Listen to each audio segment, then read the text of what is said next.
Hi everyone, स्वागत करती हूँ आपका आज की नई वीडियो में। तो लास्ट वीडियो में हमने बात की थी ए सीरीज़ से रिलेटेड जितने भी इंपॉर्टेंट वर्ड और मीनिंग्स थे जो एग्जाम प्रोस्पेक्टिव से बहुत इंपॉर्टेंट थे। बट हमारी जो वीडियो थी लास्ट वो काफ़ी लंबी हो गई थी, जिसकी वजह से हमें वो अपना सेशन बीच में ही छोड़ना पड़ा था। तो आज हम कुछ और इंपॉर्टेंट वर्ड्स की बात करेंगे।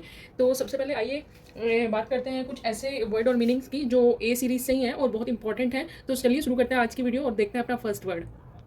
तो यहाँ पर जो हमारा फर्स्ट वर्ड है वो है एब्सकॉन्ड। और एब्सकॉन्ड का मतलब होता है भाग जाना, किसी भी जगह से भाग जाना, किसी भी साइट से भाग जाना। इसको एग्जांपल की हेल्प से समझते हैं कि द थीफ डिसाइडेड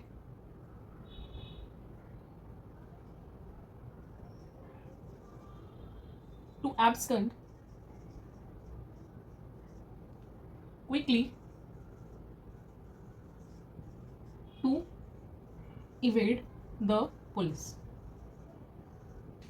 तो यहाँ पर देखिए एब्सकॉन्ड का मतलब क्या होता है, भाग जाना। और यहाँ पर जो एग्जांपल है इसका मतलब क्या है कि चोर ने पुलिस से बचने के लिए जल्दी से गायब हो जाने का निर्णय लिया। ठीक है, तो गायब हो जाना या फिर भाग जाना, इसे हम गायब हो जाना भी कह सकते हैं या फिर भाग जाना। वहीं पर देखते हैं अपना अगला वर्ड, जो आज का नेक्स्ट वर्ड है वो है एफ्रे। AFFRAY, एफ्रे। और एफ्रे का मतलब होता है हंगामा करना। कुछ लोगों की आदत होती है बार बार बात बात पर हंगामा करने की, इसका मतलब उन्हें बिग बॉस जाने की जल्दी है, राइट।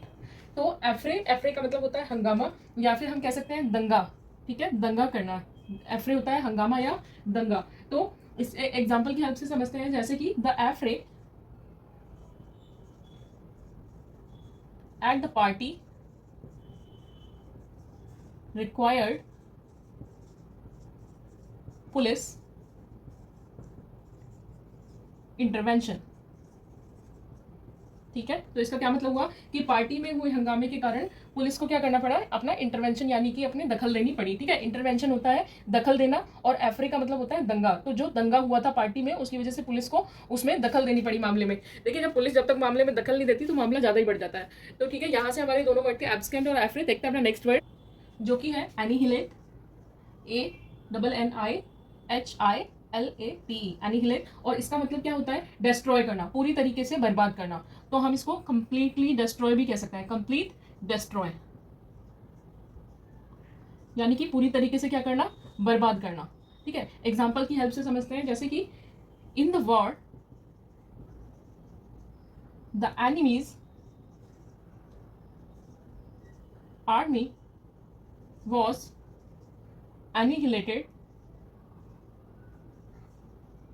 कंप्लीटली। ठीक है, तो इसका क्या मतलब हुआ कि युद्ध में दुश्मन की सेना को पूरी तरीके से नष्ट कर दिया गया। ठीक है, तो एनिहिलेट पूरी तरीके से बर्बाद करना या फिर पूरी तरीके से नष्ट कर देना। ठीक है, तो वॉर में एनिमीज की जो सेना थी, दुश्मनों की सेना, उसको पूरी तरीके से क्या कर दिया गया, बर्बाद कर दिया गया, खत्म कर दिया गया। देखते हैं अपने नेक्स्ट वर्ड जो कि है हमारा एफेबल। और इसके आगे आप मोस्ट इंपॉर्टेंट मार्क कर लेंगे तो अच्छा ही होगा, कई बार पूछा गया वर्ड है ये। ठीक है, तो एफेबल, एफेबल का मतलब क्या होता है, मिलनसार व्यक्ति। ठीक है, बहुत सारे व्यक्तियों का कैसा मतलब नेचर होता है, बहुत मिलनसार होते हैं, वो एकदम उनका बिल्कुल जॉली नेचर होता है। ठीक है, वो किसी से भी बहुत खुशी से मिलते हैं। ठीक है, तो इसमें एक एग्जांपल देख लेते हैं, जैसे कि his affable nature makes him popular among everyone. Okay, तो उसका कैसा नेचर, और देखिए अफेबल किससे रिलेटेड है, मैंने पहले ही बोल दिया था कि मिलनसार नेचर से रिलेटेड है। ठीक है, किसी भी व्यक्ति के बिहेवियर से रिलेटेड है कि उसका कैसा नेचर है, एक मिलनसार नेचर है जो कि उसको क्या करता है, सभी में पॉपुलर करता है। आइए देखते हैं नेक्स्ट वर्ड। तो जो नेक्स्ट वर्ड है हमारा वो है एम्पलीफाई। एम्पलीफाई का मतलब होता है किसी भी चीज में बढ़त करना, वृद्धि करना। ठीक है, तो इसको हम क्या समझ सकते हैं, वृद्धि करना। एग्जाम्पल की हेल्प से देखते हैं कि the microphone was use to amplify and clarify his voice. ठीक है, तो इसका क्या मतलब हुआ कि माइक्रोफोन के यूज से उसकी आवाज को स्पष्ट और क्लियर कर दिया गया। ठीक है, सॉरी, क्लियर और बढ़ा दिया गया। किसकी, कोई भी यूज कर रहा होगा उसकी आवाज को माइक्रोफोन की हेल्प से क्या कर दिया गया, एम्पलीफाई कर दिया गया, यानी कि उसको वृद्धि कर दी गई उसमें, या फिर उसको बढ़ा दिया गया। तो यहाँ पर एक और वर्ड लिख लीजिए आप, बढ़ाना। अब देखिए जो नेक्स्ट वर्ड है हमारा वो है एमलगमेट। और एमलगमेट का क्या मतलब होता है, मिलाना या फिर इकट्ठा करना, एकत्र करना हम कह सकते हैं, एकत्र करना या फिर मिलाना। जैसे कि एग्जांपल में देखिए, the two companies amalgamated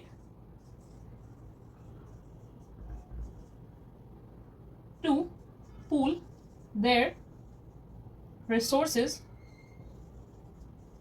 together। ठीक है, क्या मतलब हुआ कि दो कंपनियों ने अपने संसाधनों को एकत्र करने के लिए विलय किया। विलय किया मतलब वो एक दूसरे के साथ मिल गए। तो एकत्र करना हो सकता है या फिर विलय करना। ठीक है, विलय करना मतलब ये एक पार्टी है, ये दूसरी पार्टी, तो इसको भी हो सकता है लॉस हो रहा हो, इसको भी लॉस हो रहा होगा, तो दोनों ने सोचा क्यों ना एक साथ मिलकर व्यापार करते हैं हम और प्रॉफिट होगा। तो ये दोनों क्या हो गई, अब दोनों एक ही कंपनी हो गई, किसी डिफरेंट नाम से हो सकती है। ठीक है, तो ये मतलब मिल गए एक दूसरे के साथ, और यानी कि एकत्र करना, मिलाना या फिर विलय। ठीक है, विलय करना, विलय करना मतलब मिलाना। इसका मतलब कि दो company amalgamated to pool their resources together. ठीक है, दो कंपनियों ने अपने संसाधनों को एकत्रित करने के लिए विलय किया। ठीक है, आगे देखिए 7th वर्ड हमारा जो कि है अपीज, APPEASE, अपीज। और अपीज का मतलब क्या होता है, शांत करना या फिर किसी को संतुष्ट करना। ठीक है, संतुष्ट करना या फिर हम कह सकते हैं किसी को शांत करना। ठीक है, एग्जाम्पल की हेल्प से समझते हैं कि the authorities appeased the protesters by meeting some of their demands. ठीक है, तो इसका क्या मतलब हुआ कि अधिकारियों ने प्रदर्शनकारियों, प्रोटेस्टर्स को क्या कहते हैं, प्रदर्शनकारी, तो अधिकारियों ने प्रदर्शनकारियों को शांत करने के लिए, ठीक है, टू अपीज, अपीज यानी कि शांत करने के लिए उनकी कुछ मांगे पूरी करी। ठीक है, उनकी कुछ मांगे पूरी करी। होता है ना, कहीं हंगामा हो रहा होता है किसी कंपनी के बाहर, तो वहां की अथॉरिटीज क्या करती है, उनकी कुछ मांगों को मान लेती है, ताकि जो बाहर जो भी मार्च पे वो लोग बैठे हैं वो शांत हो जाए। ठीक है, तो अपीज का मतलब होता है संतुष्ट करना। वही नेक्स्ट वर्ड अपना देखते हैं जो कि है हमारा अप्राइज, APPRISE, वो अपीज है और ये है अप्राइज। और अप्राइज का मतलब होता है कि किसी को सूचित करना। ठीक है, सूचित करना या फिर हम इसे कह सकते हैं कि अवगत करना। एग्जाम्पल से समझते हैं, जैसे कि please apprise me of any important updates. ठीक है, तो क्या मतलब हुआ उसका कि कृपया मुझे भी महत्वपूर्ण अपडेट के बारे में सूचित कीजिए। ठीक है, please apprise me of any important update. तो अप्राइज का मतलब हुआ सूचित करना, अवगत करना या फिर कुछ नया अपडेट जल्दी से कराना।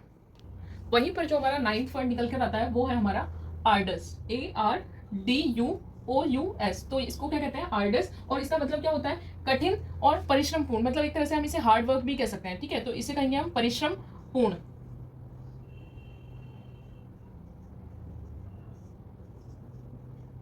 या फिर हम इसे क्या कह सकते हैं, कठिन। ठीक है, एग्जाम्पल जैसे कि क्लिम्बिंग द माउंटेन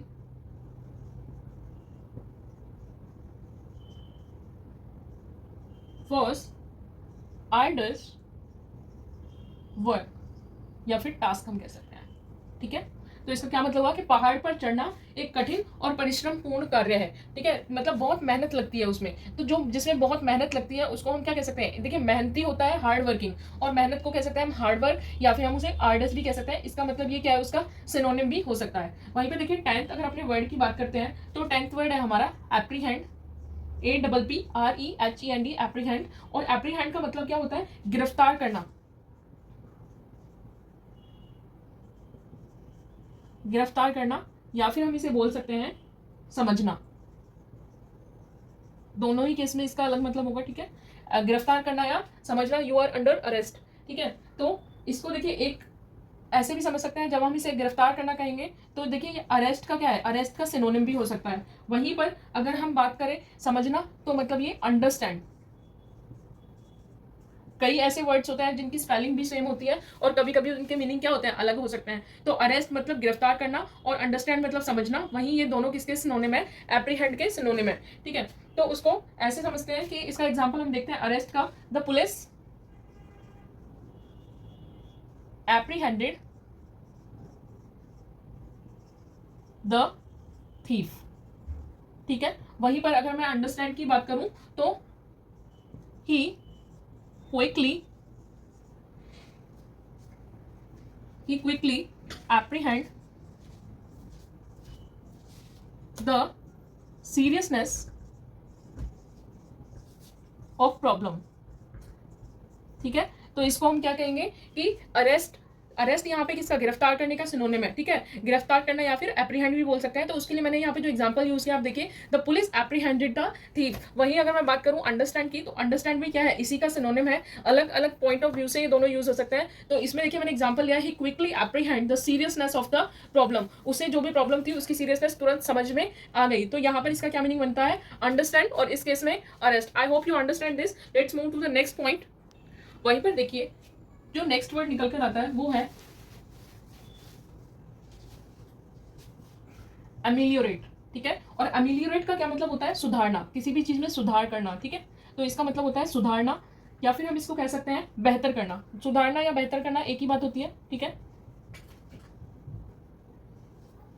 एग्जाम्पल से समझते हैं, जैसे कि the government implemented several new schemes to ameliorate the society। ठीक है, तो गवर्नमेंट ने बहुत सारी नई स्कीम्स क्या की, इंप्लीमेंट की। और इंप्लीमेंट करना मतलब किसी चीज की नींव रखना होता है, शुरुआत करना।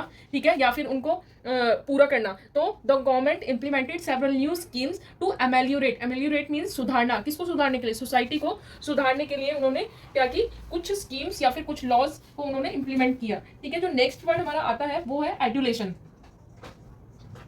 ठीक है, और एडुलेशन का क्या मतलब होता है, चापलूस। ठीक है, आपने बहुत बार सुना होगा ऑफिस पॉलिटिक्स, कॉर्पोरेट पॉलिटिक्स। तो वहां पर कैसे कैसे लोग होते हैं, उनको उनके नेचर को हम क्या कह सकते हैं, एडुलेटिव नेचर होता है उनका। और इस प्रोसेस को हम क्या कहते हैं, एडुलेशन। और इसका मतलब क्या होता है, एक तरीके से चापलूसी। ठीक है, और एग्जाम्पल से इसको समझते हैं कि political leaders often face adulation which can be obscured their true character। their true character। तो क्या मतलब हुआ इसका, कि राजनीतिक नेताओं को अक्सर अति प्रशंसा का सामना करना पड़ता है जो उनकी वास्तविकता को छिपा सकता है। अधिक प्रशंसा का क्या मतलब होता है, जब किसी की अधिक प्रशंसा हम करते हैं तो इसका मतलब क्या है, उसका सीधा उसका मतलब होता है चापलूसी करना। ठीक है, whether in the office, whether in the politics. तो बहुत ज्यादा चापलूसी करना या फिर बहुत अधिक प्रशंसा करने को हम कहते हैं एड्यूलेशन। आइए देखते हैं नेक्स्ट वर्ड। तो जो नेक्स्ट वर्ड हमारा निकल कर आता है वो है यहाँ पर एनिमोसिटी। ANIMOSITY, इसको हम कहते हैं एनिमोसिटी। और इसका मतलब क्या होता है, शत्रुता, बहुत गहरी शत्रुता। ठीक है, गोलियों की रासलीला रामलीला, वही वाला शत्रुता। ठीक है, तो एग्जाम्पल देखते हैं इसमें कि the old animosity between the two families still persist. ठीक है, परसिस्ट। तो इसका क्या मतलब हुआ कि दो परिवारों के बीच पुरानी शत्रुता अब भी जारी है। ठीक है, पुरानी शत्रुता अब भी जारी है। तो ये एनिमोसिटी क्या होती है, जो एक एंसेस्ट्रल हम इसे कह सकते हैं कि पहले से ही कोई उनकी आपस में नहीं बन रही है, तो वो वाली जो शत्रुता होती है उसे हम क्या कहते हैं, एनिमोसिटी। ठीक है, तो मैंने रामलीला का आई थिंक यहाँ पर परफेक्ट एग्जाम्पल दिया था। आइए देखते हैं अपना नेक्स्ट एग्जाम्पल। तो नेक्स्ट एग्जाम्पल है हमारा audacity, sorry next point audacity. और ऑडेसिटी इसको भी इंपॉर्टेंट मार्क कर लीजिए, ये भी कई बार आता है। ठीक है, तो ऑडेसिटी का मतलब क्या होता है, साहस या फिर हिम्मत। साहस या फिर हिम्मत। ठीक है, एग्जाम्पल की हेल्प से समझते हैं। He showed such audacity in the absence of his elders. ठीक है, इसका क्या मतलब हुआ कि अपने बड़ों की अनुपस्थिति में उसने क्या दिखाई, हिम्मत दिखाई। ठीक है, तो हिम्मत या फिर साहस, और एब्सेंस क्या होता है, किसी की गैर मौजूदगी। ठीक है, तो एब्सेंस को भी यहां पर देख सकते हैं हम, एब्सेंस का मतलब होता है गैर मौजूदगी। ठीक है, he showed such audacity in the absence of his elders, और एल्डर्स मतलब बड़े। ठीक है, नेक्स्ट वर्ड देखते हैं। तो नेक्स्ट वर्ड जो यहाँ पर हमारा निकल कर आता है वो है एमनेस्टी, AMNESTY, एमनेस्टी। और एमनेस्टी को हम क्या कहते हैं, क्षमा करना या फिर माफी। ठीक है, क्षमा या फिर माफी। एग्जाम्पल देखिए इसमें कि the government announced amnesty to all prisoners. ठीक है, और प्रिजनर्स क्या होते हैं, हमारे कैदी, ये भी याद रखिए। ठीक है, प्रिजनर्स यानी कि कैदी, और अनाउंस करना। ठीक है, तो इसका मतलब किसी चीज का अनाउंस करना। ठीक है, अभी इसका पर्टिकुलर मीनिंग मैं आपको बताती हूँ कि एमनेस्टी का मतलब होता है क्षमा या माफी। तो government announce amnesty to all prisoners. ठीक है, तो सभी कैदियों के लिए गवर्नमेंट ने क्या कर दिया, एमनेस्टी यानी कि माफी को अनाउंस कर दिया। ठीक है, तो और अनाउंस, हाँ, अनाउंस को एक तरीके से हम कह सकते हैं कि घोषणा कर दी सरकार ने। ठीक है, घोषणा, तो अनाउंस करना यानी कि एक तरीके से घोषणा करना, फरमान जारी कर देना। ठीक है, तो the government announce amnesty to all prisoners. आइए देखते हैं कि नेक्स्ट हमारा जो वर्ड है क्या कहता है, वो है हमारा एंसिलरी, ANCILLARY, एंसिलरी। ठीक है, और एंसिलरी का क्या मतलब होता है, सहायक। ठीक है, सहायक या पूरक। ठीक है, कौन सा वाला सहायक, हाँ भाई सचिव जी वाला सहायक तो नहीं है ये। ठीक है, तो एंसिलरी का मतलब होता है सहायक या पूरक। तो एग्जांपल देख लेते हैं इसमें, जैसे कि the new project requires ancillary services. ठीक है, तो जो नया प्रोजेक्ट है उसमें रिक्वायर मतलब जरूरत होना, और नया प्रोजेक्ट एंसिलरी मतलब सहायक सर्विसेज की, सर्विसेज यानी सेवाओं की। ठीक है, तो सहायक सेवाओं की जरूरत है किसमें, कोई जो नया प्रोजेक्ट लॉन्च हो रहा है उसमें। तो एंसिलरी का मतलब होता है सहायक, एमनेस्टी का मतलब होता है क्षमा या फिर माफी। आइए देखते हैं नेक्स्ट वर्ड। वहीं पर जो नेक्स्ट वर्ड है हमारा वो क्या है, एक्यूमेन, ACUMEN, इसे हम कहते हैं एक्यूमेन। और इसका क्या मतलब होता है, बहुत तीव्र बुद्धि, शार्प बुद्धि। ठीक है, तीव्र बुद्धि, या फिर हम इसे कह सकते हैं किसी भी चीज की धार्मिक समझ, धार्मिक समझ। ठीक है, वो क्या होता है, एक्यूमेन। एग्जाम्पल से समझते हैं, जैसे कि द बिजनेसमैन या फिर the business acumen help the company navigate through crisis. ठीक है, तो इसका क्या मतलब हुआ कि उसकी व्यापारिक समझ ने कंपनी को संकट से उबारने में मदद की। ठीक है, नेविगेट मतलब एक तरीके से दिशा निर्देश करना। ठीक है, जैसे कि सेलर्स यूज करते हैं नेविगेशन, तो उसको हम क्या कहते हैं, नेविगेट, यानी कि दिशा निर्देश करना या फिर उबारना भी कह सकते हैं, दोनों एक दूसरे के सिनोनिम है। So the company acumen help the business acumen help the company navigate through crisis, उसकी व्यापारिक समझ ने। ठीक है, तो बिजनेस एक्यूमेन यानी कि उसकी व्यापारिक समझ, उसको हम तीव्र बुद्धि भी कह सकते हैं या फिर समझ भी कह सकते हैं, धार्मिक समझ भी कह सकते हैं। ठीक है, तो आइए देखते हैं इसमें जो हमारा नेक्स्ट वर्ड है वो है हमारा एब्रेसिव, ABRASIVE। ठीक है, एब्रेसिव, और एब्रेसिव का क्या मतलब होता है, घिसने वाला, घिसने वाला। कैसे घिसने वाला, एग्जाम्पल की हेल्प से देखते हैं कि sand paper is an abrasive material. ठीक है, तो सैंड पेपर क्या होता है, एक जल्दी से घिसने वाला मटेरियल होता है। ठीक है, जो जल्दी से घिस घिस के खत्म हो सकता है। जैसे कि हम अगर सोप को कहें तो सोप भी एक तरीके का क्या होता है, एब्रेसिव मटेरियल होता है, वो जल्दी से अगर हम उसको यूज करेंगे तो घिस घिस के क्या हो जाता है, वो खत्म हो जाता है। तो यहाँ होगा घिसने वाला। आइए देखते हैं नेक्स्ट वर्ड क्या कहता है।